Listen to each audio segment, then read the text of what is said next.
sebenarnya adalah sebuah cara Tuhan kita untuk mengembalikan fitrah pengasuhan. Yang sejatinya memang orang tua itu yang perlu dipahami gitu. Tapi masih banyak orang tua yang belum bisa memahami makna ini, bahkan belum bisa move on ya, masih berharap-harap bahwa gimana ya seandainya segera saja COVID itu hilang. Itu harus memang kita pengen, doa kita demikian semuanya. Tetapi pertanyaannya kalau dibalik kemudian, bagaimana kalau COVID ini sampai 2022 nanti tidak hilang? Nah, ini kekhawatiran saya sama seperti ketika Mas Menteri kita juga menyampaikan kalau ini tidak teratasi dan sebagainya, apa yang harus diperbuat? Nah, tantangan terberat kemudian, terutama di pendidikan anak usia dini adalah ketika orang tua dan guru ini yang belum siap dalam menerima kenyataan. Pembelajaran itu harus dari rumah. Seorang guru harus menjadi seorang konselor, jadi konsultan pendidikan anak usia dini bagi orang tua yang di luar sana mungkin sangat sibuk dengan pekerjaannya yang luar biasa juga. Nah, inilah yang perlu nanti ditekankan. Justru kelemahan dan kesulitan bahkan tantangan kami saat ini adalah integrasi antara orang tua dan guru ini yang perlu kemudian ditingkatkan kembali. Karena jelas pengasuhan itu hak orang tua, guru hanya sebagai perantara mengganti sesaat apa yang tidak bisa dilakukan dalam waktu tertentu dan momen tertentu oleh orang tua. Kami para guru mengambil alih, tapi tetap haknya yang utama adalah pada orang tua. Nah, ini tantangan berat koordinasi. Ya, tapi sebelumnya tadi harus menyadari betul bahwa ini bukan menambah beban sebenarnya, tetapi perlu mendaur ulang lagi pikiran kita. Sepertinya ada yang keliru nih. Aku berkeluarga, membangun dengan istriku, mendidik anak, kok kemudian semuanya selama ini dibebankan pada pihak sekolah. Padahal 7 tahun pertama idealnya adalah peran dari orang tua itu hampir 90%. Nah, di pandemi inilah kemudian kita diminta untuk melihat kembali, oh sejatinya aku harus kembali pada bagaimana pola pengasuhan yang bergantian antara pasangan hidup. Kemudian kalau di momen-momen tertentu tidak sanggup, maka kemudian menggunakan pihak yang lainnya, bisa gurunya, bisa orang tua, neneknya, dan nenek kakek itu sebenarnya juga punya peran di dalam pengasuhan. Karena Rasulullah sendiri ketika banyak memunculkan hadis itu tentang pengasuhan anak, terbanyak justru ketika bersama cucu-cucunya. Ya, Masya Allah. Jadi kalau kita melihat hak pengasuhan itu tidak berhenti karena sampai kepada aku sebagai orang tua. Aku sampai kakekku nanti harus punya bagaimana cara mendidik sesamanya. Itu yang tidak semudah yang dibayangkan Mas Yasin.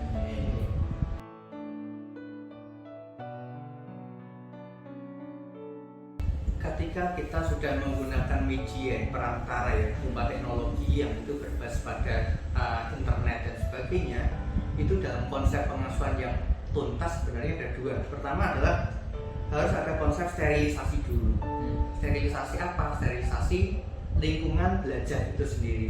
Jadi sebenarnya kalau kita pembelajaran jarak jauh itu kan video conference ataupun kemudian kita menggunakan video call dan sebagainya, itu hanya satu bagian saja yang kita kenal dengan PJJ, pembelajaran jarak jauh. Tetapi di rumah itu yang harus siapkan dulu, sterilkan dulu. Kayak beberapa orang tua yang begitu di masa pandemi dengan PJJ ini memasang wifi di rumahnya, kemudian membelikan anaknya handphone bahkan, atau menyediakan dengan laptop berwifi dan sebagainya, tapi lupa, sterilisasinya lupa, belum diaktifkan current controlnya belum. Bagaimana dia membatasi jangan sampai menghindarkan anak dari COVID, tapi kena virus yang disebut dengan virus VHS, Violent, Horror, and Sex. Ini lebih mengerikan sebenarnya karena kerusakan di otak permanen nantinya, gitu ya. Sama-sama mengerikannya, tapi kalau COVID mungkin mengambil nyawa, tapi ini mengambil kemampuan berpikir bahkan hati seorang manusia. Ini berat sekali. Maka sterilisasi dalam Islam itu selalu diajarkan bahkan sejak zaman Nabi kita. Itu yang perlu para orang tua menyadari. Sterilisasi disiapkan dulu. Bagaimana ketika nanti pembelajaran di rumah itu tidak terkesan menjadi tiba-tiba atau serta-merta. Kenapa kok terjadi kekerasan dalam keluarga ketika terjadi pembelajaran jarak jauh bersama orang tua? Karena orangnya tidak siapkan dulu. Ya.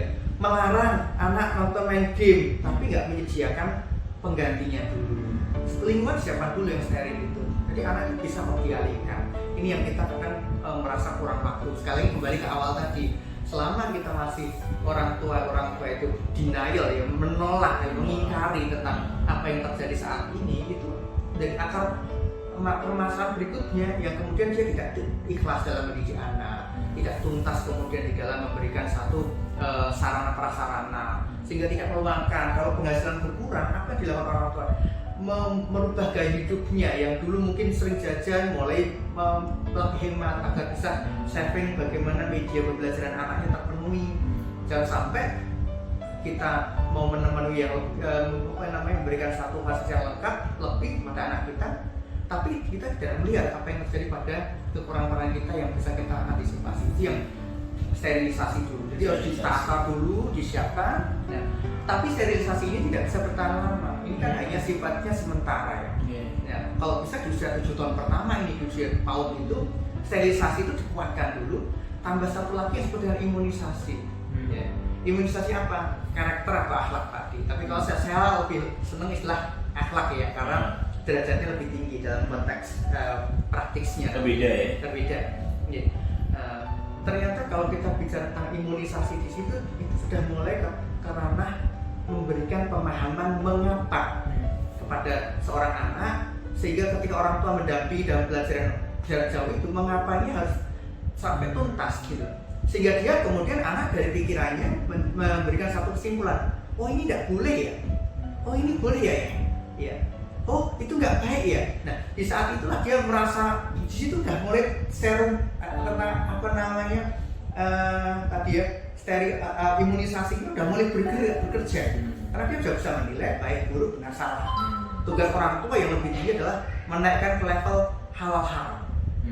Karena telur ceplok itu bisa jadi haram, nah, lo kok bisa? Kenapa? Coba renungkan. Iya, telurnya mencuri. Jadi tidak hanya sekedar telurnya saja yang haram, tapi telurnya nggak haram secara telur, tapi cara mendapatkannya. Nah itu derajat yang lebih tinggi setelah anak itu memahami tentang baik buruk benar salah. Nah ini tugas orang tua dan guru. Maka PJJ itu sebenarnya tidak bisa sebenarnya anak belajar sendiri di rumah, itu tidak bisa. Harus ada tetap guru dari orang tua untuk tadi menaikkan level pemahaman itu sehingga mengapanya itu tuntas. Ini loh Mas Yasin yang dua hal itu antara sterilisasi dan imunisasi ini harus seiring berjalan. Jadi tidak bisa sendirian, harus orang tua dan guru harus kolaborasi.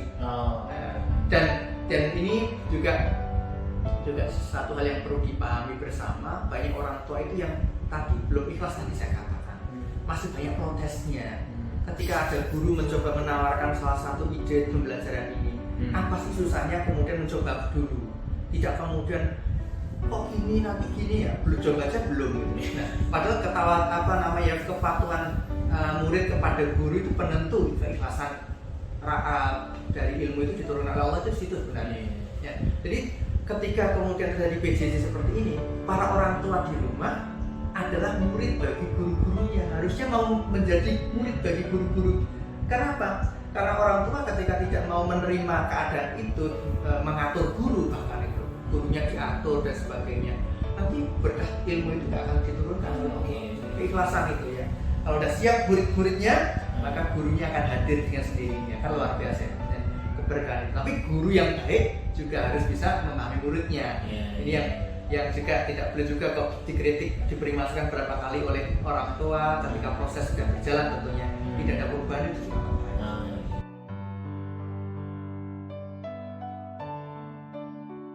Ini persoalan ini sangat kompleks sih, karena tidak hanya sekedar faktor pendidikan, tapi ekonomi keluarga juga terdampak dari COVID ini.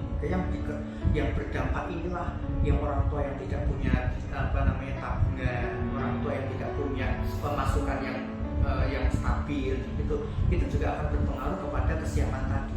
Sehingga dulu yang orang tua suami hanya bekerja, istri di rumah, di masa pandemi sekarang kebalik, karena suaminya di PHK atau bahkan kurang haji, sang istri ini mencari pekerjaan. Nah, ini menjadi sesuatu hal yang tadi ketidaksiapan itu jadi banyak faktor yang saya lihat itu Mas Yasin. Jadi kalau sekarang ini yuk kita kembali melihat apakah dengan cara saya misalnya memperbanyak jam kerja di luar rumah ya, untuk mencari tambahan kehidupan untuk anak-anakku, istriku, kemudian berdampak kepada perubahan perbaikan itu.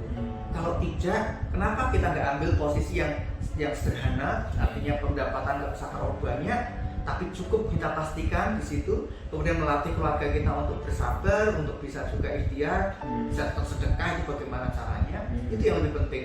Mengurangi gaya hidup yang dulu berlebihan, yang sering jajan di mall ataupun belanja bermerek, sekarang kita coba kembali ke situ dulu. Nah, dari situ kita mulai dari nol lagi nih Mas Yasin, memetakan, oh ternyata saya masih bisa nabung, alhamdulillah. Yang dulu 5 juta per bulan, sekarang 2 juta per bulan, masih alhamdulillah. Coba kalau kemudian tidak dengan cara itu, mungkin ketambahan berapa pun akan hilang. Nah, setelah itu kita sadari, maka barulah kemudian orang tua itu baru kemudian siap ya. Oh ternyata polaku pengasuhan BPJJ ini tidak kemudian suami istri kemudian keluar rumah untuk kemudian mencari. Bahkan kalau perlu para suami juga sudah mulai berpikir, karena Mas Yasin kalau kita melihat dari berbagai prediksi 2030 ya 2030 artinya 10 tahun yang akan datang, itu hampir semua perdagangan 90% itu berbasis pada e-commerce gitu. Perdagangan online semuanya.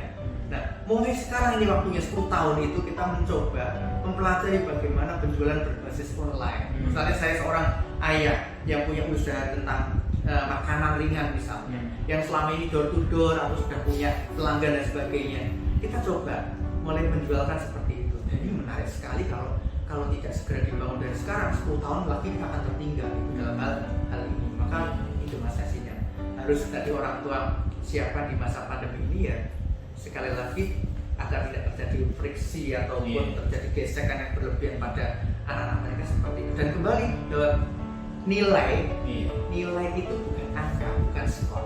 Ini orang tua kita semua harus menyadari kembali, nilai itu yang di pikiran kita selama ini kan angka ABCD ya, atau angka. Padahal nilai itu kan value. Values itu apa sih ya?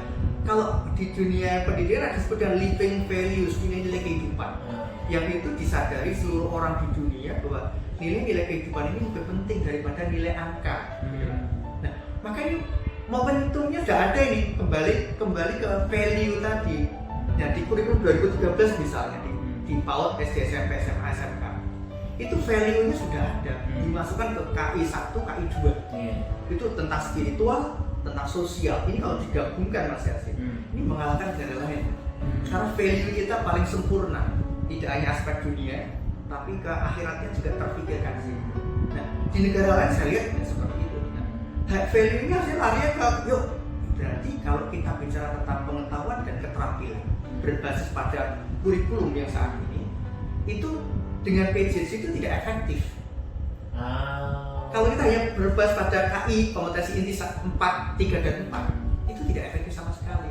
Karena kompetensi 3 dan 4, pengetahuan dan keterampilan itu berbasis pada K13 itu lebih mengarah menyiapkan anak untuk untuk memiliki keterampilan dan pengetahuan yang sesuai dengan perencanaan di masa yang normal itu. Ya, sekarang kita abnormal ini. Ya, di luar ini pandemi ini dianggap abnormal dalam kutip, karena orang tidak tahu mau kemana, besok seperti apa, nggak ada yang tahu. Sudah pandemi, di era disrupsi seperti ini juga semakin dahsyat lagi. Bagaimana teknologi itu sangat cepat gitu. Semakin ketidaknormalan ini bertambah. Ya, maka KI 3 dan KI 4 bicara pengetahuan keterampilan yang seperti apa yang harus disiapkan, ini segera dirubah. Dan kalau guru-guru masih pakai yang KI 3, KI 4 yang saat ini di K13 itu, ya bisa jadi ya semakin jauh ketinggalannya. Kita lupa tentang bagaimana critical thinking gitu, mencari sendiri ya. Maka di dalam dunia kurikulum ada istilah inquiry based learning, pembelajaran berbasis mencari sendiri. Tapi apa yang terjadi? Banyak yang tetap dipandu oleh orang tuanya dan guru dalam usaha. Seolah-olah kita nggak yakin bahwa anak itu mampu berpikir dengan akalnya itu. Itu yang sikap-sikap yang menzalimi proses pembelajaran ini yang harus kita perbaiki situ. Ya.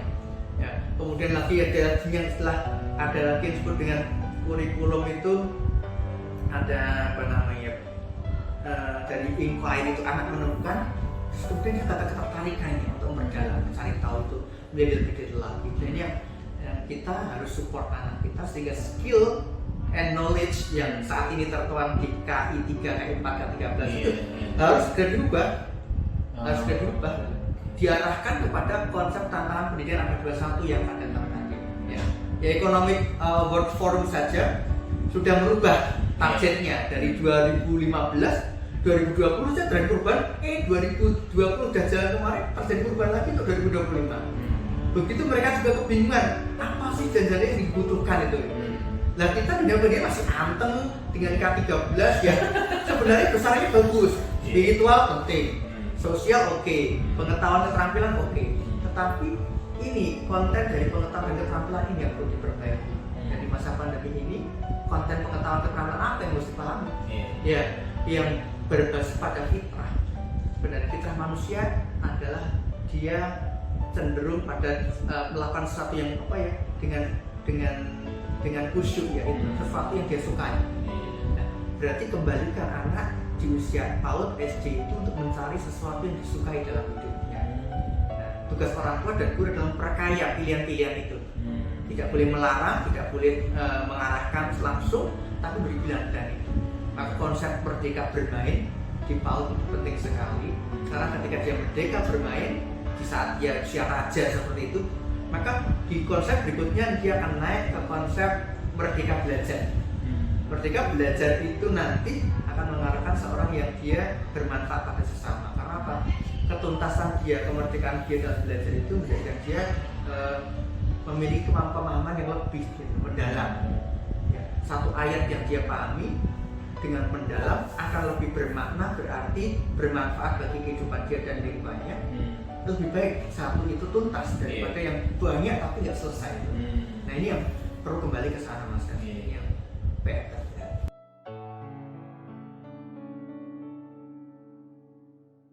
Sekali lagi kita terjebak loh dengan hasil ya.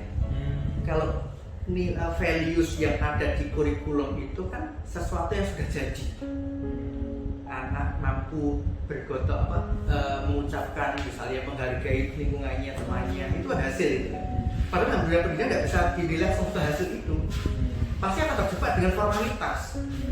Ya, dites kemudian bagaimana kemampuan anak, kemudian dia dengan soal multiple choice. Ketika kau melihat sampah di depanmu, apa yang kau lakukan? Dengan opsi A, B, C, D, pasti anak yang buang sampah sembarangan akan jawab benar itu. Karena targetnya adalah yang di dalam itu. Nah, kelemahannya adalah tadi kita proses itu menjadi lebih penting, gitu. Lebih tinggi derajatnya karena hasil itu yang menentukan hanya Allah sebenarnya. Coba kalau kita mau merenung kembali, kalau Nabi Adam alaihissalam, Nabi Nuh alaihissalam itu benar-benar yang dinilai oleh Allah adalah hasil, beliau gagal karena dua putra-putra beliau tidak sesuai dengan apa yang menjadi kehendak orang tuanya. Tetapi kenapa kok dipuji oleh Allah? Ya, kalau kita melihat surat Ali Imran itu kan bagaimana kemudian dipilih Nabi Adam, Nabi Nuh dipilih oleh Allah. Innallaha astafa Adama wa Nuha wa ala Ibrahim wa ala Imran ala alamin. Telah dipilih. Tapi yang menarik Allah menyebutnya cuma nama orangnya. Adam, Nabi Adam alaihissalam, Nuh tidak pakai. Tapi ketika Nabi Ibrahim dan Imran dua-duanya disebut keluarga. Kalau ini contoh hanya pribadi-pribadi beliau. Kalau yang dua ini adalah keluarga semuanya, istri, suami, anak-anaknya. Nah, ternyata yang menarik adalah yang dinilai Allah ternyata proses, bukan hasil. Nah, mosok kita sebagai seorang guru, orang tua berani-berani melangkahi sebuah ketetapan yang Allah saja berkehendak kun fayakun jadi saja, menilai manusia dari prosesnya, dan itu proses yang baik itu diawali dengan niat dulu kan. Dan kita kok berani-berani langsung lompat, tidak langsung kemudian mencoba proses itu yang ditentukan oleh Allah, tapi langsung senang. Sistem pendidikan kita kelamnya situ, orientasinya selalu kepada hasil, sehingga mengingkari proses. Gitu. Nah, sebenarnya dengan konsep merdeka bermain yang ada di PAUD, yang diterapkan dengan teman-teman kami yang ada di Jawa Tengah itu sudah mengarah ke sana Mas Yasin, di mana setiap proses BDR belajar dari rumah itu gurunya memberikan satu pilihan bermainnya saja ada pilihan. Kita berikan 25 bermain di rumah yang menyenangkan bersama orang tua. Anak suruh milih, orang tua bacakan saja. Misalnya bermain tradisional engklek. Dia anak tertarik, api mie engklek itu apa sih? Nah, disitulah kesempatan berikutnya orang tua. Oh, dulu waktu kecil Umi engklek seperti apa? Api dulu cerita. Terjadi proses komunikasi di situ. Anak mulai berimajinasi. Kemudian orang tua yang menggambarkan di sebidang kertas atau tanah atau di lantai. Kemudian mencoba memainkannya bersama-sama. ini belum selesai, ini proses anak inquiry-nya. Ya, ada keinginan untuk mencari tahu tentang apa itu. Di situ anak semakin penasaran. Namanya anak pengen belajar sama orang yang lebih tua. Selalu itu fitrahnya. Dia pengen meniru orang tuanya. Akhirnya dia mencoba. Kemudian, nah sayangnya banyak orang tua yang setelah ini sudah cukup puas. Berarti ini baru seperempatnya ibaratnya kan. Terus seperempatnya ini baru membangkitkan sebuah ketertarikan karena saya dulu waktu anak saya senang sekali bermain ini, berarti anak saya seusia itu pun akan senang ketika itu, tetapi akan mengalami kebosanan kalau tidak ada sebuah pengembangannya. Dan disinilah peran pendidikan abad 21 itu naikkan dari level bermain menjadi menciptakan mainan. Ya, to create ya. Jadi dia kemudian ditantang. Maka di BJR belajar dari rumah yang disiapkan oleh teman-teman di PAUD di Jawa Tengah itu, kita mencoba setelah anak mencoba mendapatkan informasi dari orang tuanya tentang pilihan bermainnya tadi, anak bermain sebentar dan orang tuanya memberikan satu pilihan lagi. Nah, ini lihat perhatikan, bunda, ayah atau nyati sudah menyiapkan berbagai macam benda-benda di rumah. Apa saja? Sapu, ada tali sepatu, ada apa? Nah, gimana ya caranya agar tempat bermain engklek ini bisa semakin besar sehingga yang lompat bisa berlima kita semuanya. Nah, disitulah aku buat yang besar boleh dibanggakan, boleh. Terjadi proses kolaborasi, critical thinking masuk, kolaborasi, kerjasama, komunikasi jadi. Nah, yang ketiga adalah create to create. Derajat seorang manusia yang ketiga adalah yang takwa, yang kedua adalah banyak manfaatnya. Nah, banyak manfaatnya ini Mas Yasin, itu hanya bisa terjadi kalau orang itu kreatif. Dia menjadi solutif, jadi berikan solutif, jadi solutor, beri solusi dalam setiap permasalahan, dan itu kreatif. Nah, disitulah peran pendidikan anak usia dini SD itu sampai ke situ. Jadi kalau eranya zaman dulu saya, Mas Yasin mungkin main itu sudah cukup. Sekarang anak di zaman sekarang membuat mainan, baru main, ya, atau main sebentar, dia difasilitasi untuk membuat mainan, dia membuat mainan. Maka eranya bukan lagi era anak membuat proses jadi, tapi boleh dikoreksi sendiri. Kurang apa nak? Tambah ini lagi. Kurang apa saya? Tambah ini ayah. Ya kurang itu di luar sana boleh kok ambil. Nah, disitulah proses anak membangun sebuah konsep kreativitasnya itu semakin tinggi karena tidak terbatas. Nah, ini akan kalah kalau kemudian dinilai hanya di situ saja. Nah, maka Merdeka Bermain, Merdeka Belajar versi Mas Menteri sebenarnya sudah ke arah sana. Bagaimana tidak? Maka kemudian UN dihapuskan di SD. Tujuannya agar proses itu tidak bisa berhenti. Nah, tapi banyak sekali, mohon maaf, oknum-oknum di tingkat kabupaten kota yang membawahi ranah pendidikan di Indonesia itu yang tidak paham ini. Masih juga ngeteskan anak dengan tes yang distandarkan. Tapi yang masih aman kan yang pendidikan non formal seperti PAUD, kita yang kelompok bermain itu masih aman. Tapi kalau nanti yang di SD formal itu yang tidak aman, karena tadi kembali kepada aksara administratif. Ketika Mas Menteri menyampaikan RPPH 1 lembar, ternyata itu hanya diwacana saja, prakteknya di lapangan nggak ada yang berani melakukan itu. Iya kan? 1 lembar itu tujuannya apa? Agar guru kembali kepada konsep strategi mengajar, bukan pada kontennya, bukan kepada pengetahuannya, tapi mengarah kepada keterampilan. Jadi kalau ada 3 S spiritual, kan ada 4 kompetensi Mas ya. Spiritual, kemudian sosial, kemudian pengetahuan, keterampilan. Nah, ini spiritual dan sosial ini menjadi habituasi tadi saya katakan. Kebiasaan akhlak itu seperti apa, karakter yang mulia berhadapan dengan manusia sesama dan akhlak di hadapan Allah itu seperti apa. Nah, ini yang menjadi persoalan guru adalah di budaya lama rata-rata pengetahuan dulu. Ya, sehingga guru sibuk ke kontennya. Padahal kalau kita melihat momentum seperti ini, kembalikan dibalik nih, harusnya kok keterampilan dulu. Habituasi misalnya keterampilan anak bangun tidur, kita bangun tidur, terampilnya di mana sih? Oh, dia bisa mengucapkan doa setelah tidur. Itu bagian dari keterampilan.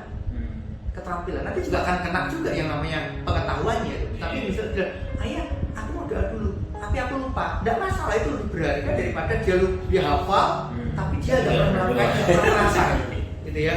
Kemudian lagi sampai dia merapikan tempat tidurnya, itu sampai ke hal yang lain yang bertanggung jawab pribadi itu. Karena ketika anak bertanggung jawab pada dirinya pribadi, kemudian juga anak itu suka akan ada ternyata Masya Allah Mas Yasin, nafsu yang diberikan oleh Allah kepada manusia, ya ketika pada tataran anak itu membuat dia itu pengen melakukan lebih ketika dia sudah bisa.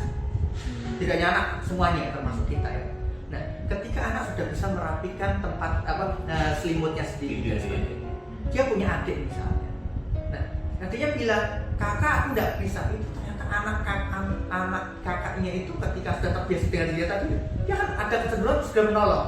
Masa gitu aja tidak bisa gini loh, dek, gitu. Hal itu terjadi. Gitu. Nah, bayangkan kalau kemudian dia merasa dihargai, olehnya disupport, kakak luar biasa, terima kasih bantu adik merapikan tempat tidurnya. Dia merasa bangga lagi dan konsep dirinya semakin tinggi. Begitu dia berkomunitas sosial dengan teman sebaya, itu dia menjadi leader nantinya.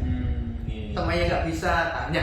Peran kita hanyalah bagaimana agar anak itu tidak muncul rasa sombong aja, meremehkan teman. Nah, maka ini konsep tadi sterilisasi, imunisasi tadi harus selalu diberikan kepada orang tua, pada anak, terutama pada menjelang dia mau tidur kan gitu. Kenapa kok menjelang tidur? Karena itu adalah konsep pengendapan ya, pengalaman dia selama seharian di luar rumah atau di dalam rumah atau di sekolah itu. Di situ akan bercampur yang namanya baik buruk benar salah, bercampur itu. Nah, situlah proses imunisasi orang tua itu terjadi dengan cara memisahkannya dulu. Setelah dia terpisah dari cerita anak yang diceritakan sebelum tidur tadi, kemudian ditanyakan, apakah anak ini sudah imun? Tadi apa yang terjadi nak ketika kamu memecahkan gelasnya Bu Guru? Aku tadi ini di situ, aku keluar terus aku bilang Bu Guru, terus yang merapikan siapa? Bu Guru. Nah, ada satu yang kurang di situ. Ketika dia kemudian tidak membantu dan sebagainya. Nah, terus Bu Guru membersihkan dia. Nah, apa nak seharusnya kalau kita yang memecahkan itu selain tadi benar kamu minta izin ataupun memberitahu Bu Guru, harusnya aku ya bantu ya Bu ya ambilkan. Itu imunnya dia mulai kuat gitu. Tapi kalau dia empatinya nggak ada muncul, ini kita istighfar orang tua. Astagfirullah, anakku merasa nggak ada beban apapun ya ketika melakukan kesalahan. Cerita apa yang besok bisa aku bangun untuk dia agar muncul rasa itu. Walaupun malam ini cukup sampai ke dia melakukan cerita dengan jujur dan nilai positif. Tapi apa yang bisa aku lakukan?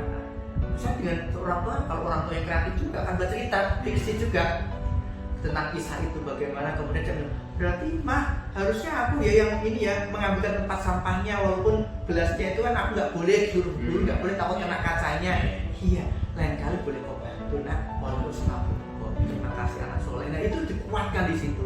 Itu bagian dari imunisasi tadi yang semakin kuat. Nah ini yang menjadi momentum itu di masa pandemi itu sebenarnya lebih banyak bisa kita lakukan. Nah, dulu nggak ada waktu cukup. Saya udah lama Mas Yasin, sejak Februari terakhir saya ngajar di DKI itu selama 2 pekan ngajar di DKI. Begitu pulang ternyata sudah kondisi pandemi. Semua jadwal-jadwal di luar provinsi dari Aceh, kemudian Pontianak, kemudian Kalimantan Utara dan 5 tempatnya termasuk dari DKI juga undang lagi cancel semuanya. Nah, betapa kemudian awalnya betapa beratnya kan merasakan penghasilan yang sekian tahu-tahu nol, padahal pengeluaran harus tetap plus gitu kan. Aduh, nah ternyata ini begitu kemudian bisa bergabung dengan keluarga, oh iya ya anak saya berat badannya naik sekarang. Tapi saya juga naik berat badannya. Oh berarti ada ayahnya bisa menjadi lebih baik lagi dan sebagainya. Itu seperti itu sebenarnya salah satunya ya. Terus yang momen-momen yang lain yang nggak pernah kita lakukan bisa lebih intens lagi gitu ya. Itulah yang hikmah di balik pandemi khususnya dalam pengasahan anak di usia-usia itu.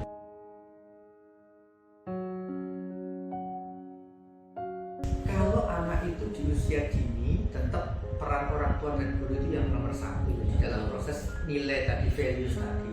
Tapi kalau usia SD di 7 tahun kedua naik ya ke 7 tahun kedua gitu ya, ini masa transisi paling berbahaya itu karena dia mulai mencari jati dirinya, dia pengen yang diterima di kelompok grupnya.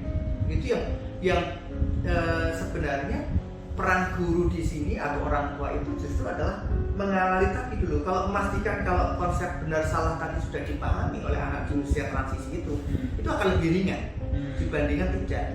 Coba Mas Yasin kalau kita melihat anak-anak itu ketika dia Zoom bersama guru-gurunya, ya itu apa yang dilakukannya, dia chatting dengan teman-temannya, chatting, ngobrol dan sebagainya. Yang guru nggak tahu, karena guru juga tidak paham teknologi bagaimana video conference yang menarik apa, bagaimana mengaktifkan semua kamera, kemudian dibuat kuis dulu, kemudian yuk kita linknya taruh di layar di kamera masing-masing, kenakan semuanya sambil sebutkan namamu, yuk kemudian kita senyum bersama-sama, yuk kita senam kotak sebentar, ini ada kuis, nah coba kau perhatikan berapa jumlah kaki gajah ini misalnya, tuliskan di kolom chatnya. Sesekali dia kolom chat juga dimanfaatkan, tidak hanya sudah video call dengan dia buka mikrofon saja, tidak, sehingga tangannya bergerak, matanya bergerak, sekali kemudian dimatikan itu sehingga orang tidak bisa ngirim pesan. Guru harus menguasai dulu teknologi Vicon dulu. Kalau yang anak usia dini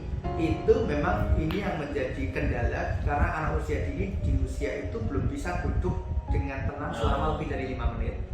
Maka di konsep Vicon itu hanya bisa kalau konsepnya itu hiburan bagian.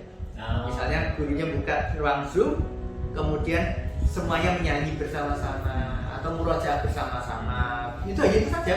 Kemudian dipuji, terima kasih anak soleha, namamu ini ya artinya ini. Gugur bangga sekali dengan Pak Turbang ada. Itu aja. Hanya membuat dia itu happy, kangen dengan teman-teman dan gurunya.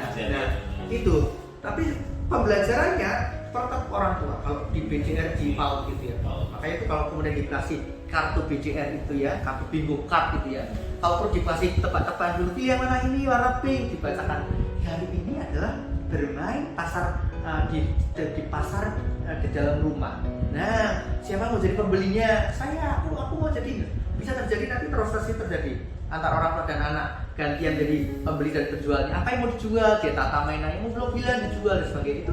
Itu yang terjadi kalau orang tua di proses itu Mas Yasin itu harusnya tadi memfoto prosesnya dari awal anak ketertarikan. Ini kerjasama pihak ketiga tentunya. Ada ayahnya atau eyangnya yang memfotokannya proses itu, kemudian saat anaknya mencoba memainkan ini difoto lagi cekrek 3 atau 4. Nah, kemudian orang tua kirimkan narasinya ke guru. Orang tua zaman sekarang itu bisa kok nyatanya di Facebook, di WA, di Twitter dan sebagainya. Sering kan ada caption foto di mana bersama anaknya, itu aja.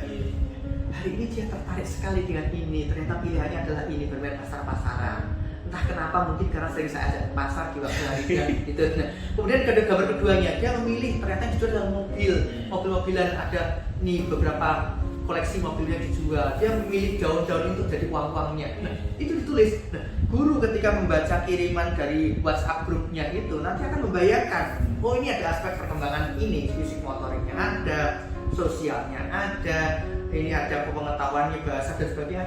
Kurang satu, yaitu adalah agama moral misalnya, ya, yang mengarah kepada tadi KI 1, KI 2 tadi ya, spiritual dan sosial. Apa? Nah kemudian ya guru bisa kemudian memberikan satu ulasan. Terima kasih Umi, terima kasih Mama, Ananda telah melakukan ini dan ada 5 aspek yang sudah terkembangkan saat bermain itu. Tapi ada satu yang kurang nih, yaitu adalah ini, tolong tambahkan kisah sebelum tidur nanti tentang ternyata kalau hasil jualan banyak itu apa yang bisa kau berikan kepada lingkunganmu dan sebagainya. Sampai muncul sedekah, infak, sampai kemudian berbagi kepada orang. Nah, sampai kemudian jangan sampai lupa bahwa anak itu harus mengucapkan syukur kepada Allah Tuhan, karena rezeki tidak ada satupun yang tanpa dari kehendak dari Allah Tuhan. Itu derajat tertinggi.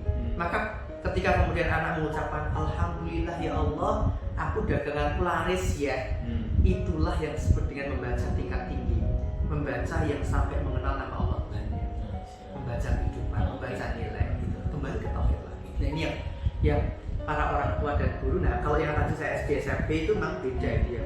Jadi di situ kalau model Vicon PJJ itu kan sebenarnya guru harus punya disebut dengan peta pikiran dulu, mapping garis secara 45 menit saya itu mau ngapain.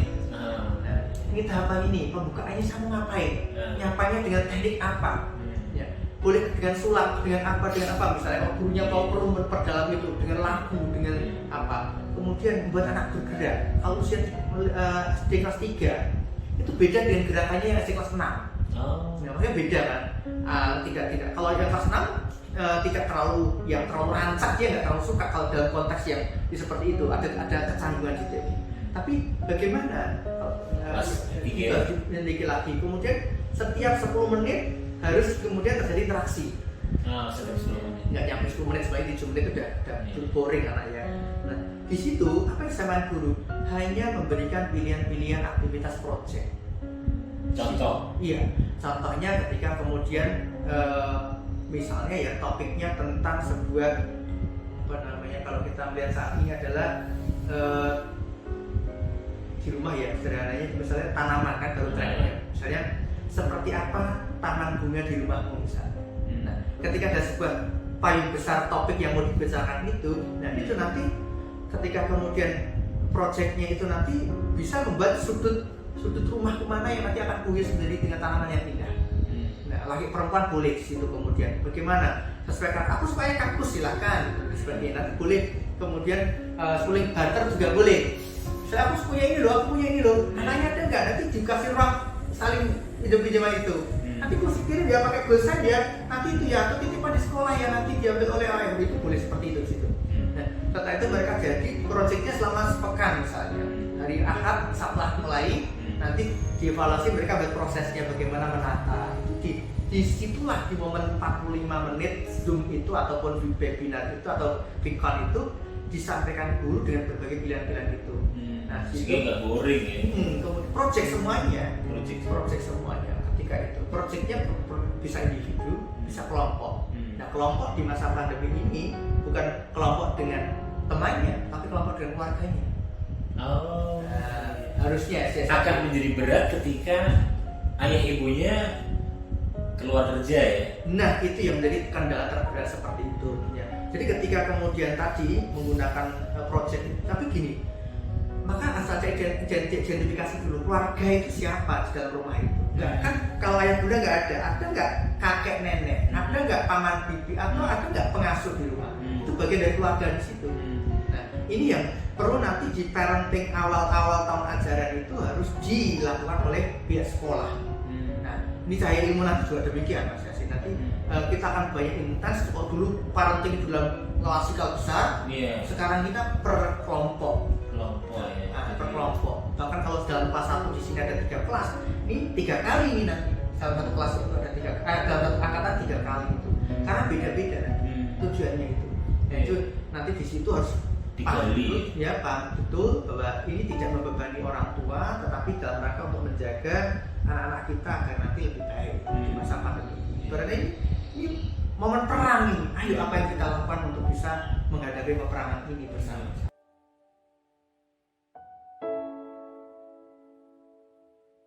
Bahkan banyak sekali orang tua yang menunda mendaftarkan anaknya sekolah di masa pandemi ini. Alasannya apa? Kan nggak ada pembelajaran. Mending aku bayar orang guru les di rumah. Nah, aku bayarnya juga mahal sama mahalnya, tapi yang jelas-jelas ada nemani anak saya. Nah, ini perlu dipahami bahwa kalau seperti itu kita berpikirnya masih egois ya. Kita nggak melihat membangun sebuah peradaban dalam sebuah negara itu. Pendidikan berbasis sekolah itu masih diperlukan. Komunitas sekolah ya, berbasis komunitas itu masih diperlukan. Gitu ya. Nggak harus sekolah di formal, di non formal harus ada komunitasnya. Nah, kalau orang tua punya pemikiran seperti itu kemudian tidak mendaftarkan anak-anak mereka, maka pertama pemerintah nggak punya data. Angka partisipasi kasar untuk pendidikan akan tidak tercatat dengan valid karena daerah yang menunda satu. Yang kedua perencanaan akan perencanaan anggaran. Anggarannya akan tidak bisa ditambah karena bahkan dikurangi karena mungkin jumlahnya per data tidak sesuai dengan apa yang ininya. Nah, ini di berikutnya akan bermasalah. Makanya saya menghimbau pertama untuk orang tua yang punya anak di usia sekolah, minimal mendaftarkan itu bukan tujuannya adalah Allah kok bayarin mahal dan sebagainya, bukan ya. Tapi untuk minimal sekolah yang membuka kegiatan di masa pandemi ini walaupun dengan jarak jauh maupun dengan luring luar jaringan maupun dengan tatap muka di rumah home visit itu minimal tetap ada program yang bisa kemudian orang tua bisa aplikasikan bersama dengan anggota keluarga yang lainnya. Ya. Tapi kemudian bagaimana dengan orang tua tadi, kayak Mas Yasin tadi, dengan orang tua yang punya pendapat seperti itu. Nah, ini yang sekali lagi memang agak berat selama kita belum bisa menyadari seutuhnya bahwa hak pengasuhan itu adalah kembali lagi ke orang tua. kalau kita membayar SPP dan sebagainya, kalau saya pribadi Mas Yasin, saya niatkan ini adalah infak terbaik saya. Ya, kalau di dalam sebuah dunia pendidikan itu kita menghitung dan sebagainya, kecuali kalau nggak ada aktivitas apapun dari pihak sekolah itu ya, tidak ada informasi, tidak ada komunikasi, kemudian minta SPP dan sebagainya, itu ya memang tidak layak. Itu namanya zolim sekolah itu ya, tidak memberikan hak yang seharusnya dia berikan kepada anak-anak. Tapi kalau hak dan kewajiban dari sekolah masih dilakukan dengan cara yang berbagai cara tadi, maka sebagai orang tua ya hendaknya bersupport, karena saat ini semua sekolah-sekolah, terutama sekolah swasta, ini dalam kondisi yang sangat berat. Ya, kita harus punya saving gaji guru selama 10 bulan menghadapi pandemi yang apakah berlanjut sampai berikutnya. Bayangkan kalau tidak akan terjadi PHK massal bagi para guru-guru yang ada di sekolah swasta, dan ini berbahaya. Kalau terjadi PHK massal dan sebagainya, generasi itu akan mundur, karena kan pendamaian akhlak tadi yang terbentuk dari konsep spiritual dan juga sosial tadi, ini tidak akan terpenuhi kalau hanya mengandalkan daring dengan Google dan sebagainya saja, tidak bisa. Maka harus disupport dengan seperti itu. Jadi himbauan saya kepada para orang tua dan pihak-pihak yang memang belum menyadari yang terjadi, bahwa pembelajaran jarak jauh dengan menggunakan video conference dan sebagainya itu ada sesuatu yang tidak bisa kita hindari. Kita terima dulu dengan ikhlas, kemudian kita pikirkan bersama-sama strateginya bagaimana agar anak kita tetap nyaman dengan pembelajaran itu. Ya, itu satu. Yang kedua adalah setelah itu bagaimana kemudian memperbanyak koordinasi di grup-grup orang tua wali murid gitu. Ya, memperbanyak kembali pembelajaran apa sih yang dilakukan, kalau perlu dicontoh pola asuh teman kita yang telah berhasil diuji cobakan pelan-pelan, walaupun tidak harus semuanya contoh yang pas dengan apa yang menjadi karakteristik maupun itu ya. Dari situ juga kemudian memperbanyak bertanya, karena saat ini mendadak para orang tua harus menjadi guru gitu. Mendadak, padahal sebenarnya enggak gitu ya. Enggak, sebenarnya sejak anak lahir ibu itu sudah jadi guru sebenarnya. Tapi banyak yang tidak menyadari itu sehingga kemudian mensubkontrakkan anaknya kepada pihak sekolah dan guru-guru di wilayah. Nah, makanya kembali lagi sini, maka hargailah para guru, karena mau tidak mau mereka lah yang akan memberikan informasi tentang putra-putra mereka, putra-putri mereka. Hargai dulu ini. Jangan kemudian menolak dulu, kok susah dan sebagainya. Berikan masukan kalau memang ada ketidaklaziman dalam proses itu, tetapi terima dulu, jangan kemudian diprotes apa yang terjadi. Yang protes orang tua itu sebenarnya kalau tanpa dasar itu menolak lainnya. Indikator sini, yang lain orang tua mampu, kenapa kok aku nggak bisa? Misalnya hanya satu-satunya saya di grup anak saya yang tidak mengumpulkan foto-foto misalnya. Alasan saya sibuk sekali Bu, maaf. Apakah layak kemudian ketika gurunya mengatakan yang lain saja bisa kok Ma, Anda kok enggak? Kan gak mungkin guru akan mengatakan itu. Maka harusnya yang introspeksi adalah kita sebagai orang tua. Orang tua yang lain bisa, pasti saya juga bisa. Saya saja yang gak ada waktu sebenarnya, dan karena tidak meluangkan. Bukti cinta kita kepada anak adalah meluangkan waktu.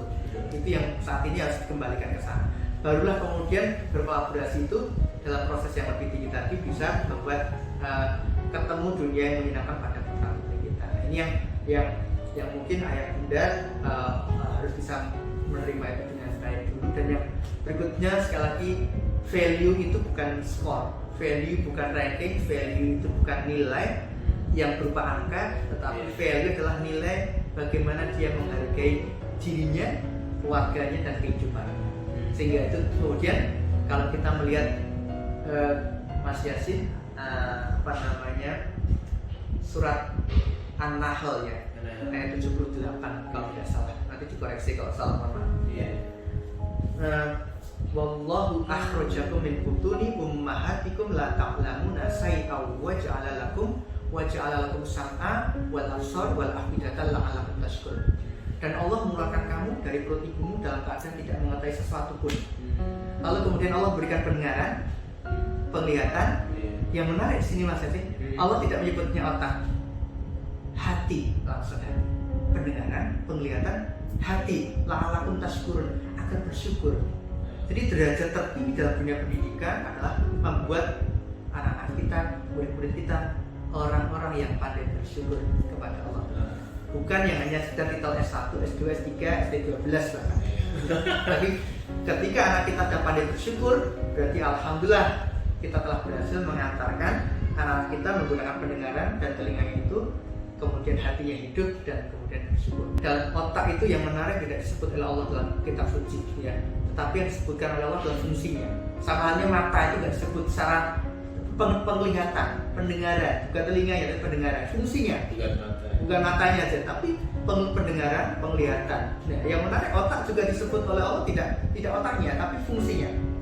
Bagaimana kemampuan tafakur, tadabbur, takwilun itu yang membuat kemudian seseorang itu memiliki derajat atau perbedaan dengan yang lainnya di sini. Sehingga yang tertinggi purnanya adalah ketika la'alakum tashkurun tadi. Nah, itu yang seperti dengan kalau saya berikan pemahaman sederhana adalah itu yang dimaksud dengan membaca sampai mengenal nama Tuhan kita yang menciptakan. Bacalah dengan nama Tuhan yang menciptakan. Itu kembali ke awal.